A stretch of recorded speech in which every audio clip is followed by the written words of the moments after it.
পরিশ্রমে কোনো লজ্জা আছে? আমরা কাজ করে খাবো, ঠিক কিনা? Never under estimate any job. যুবক ভাইয়েরা শুনতেছ? এরকম আওয়াজ করতে হবে, কান খাড়া করে শোনো। Never under estimate any job. কোন চাকরিকে ছোট করে দেখা যাবে, whether it's small or big, you don't care. এটাতে কেয়ার করা যাবে না। ছোট্ট চাকরি পাইলে ঢুকে যাবা, বড় অফার আসলে পরে ঢুকবা।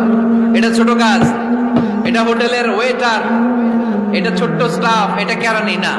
কাজ কাজই, কাজের মধ্যে কোনো ছোট বড় নাই। খেটে খাওয়া মানুষকে বিশ্বনবী অনেক সম্মান করতেন। বিষ্ণু ইসলাম খেটে খাওয়া মানুষদেরকে এত ভালোবাসতেন, বিদায় হজের মতো এত গুরুত্বপূর্ণ ভাষণও এই মেহনতি মানুষদের কথা বাদ যায়। সুবহানাল্লাহ পড়বেন না?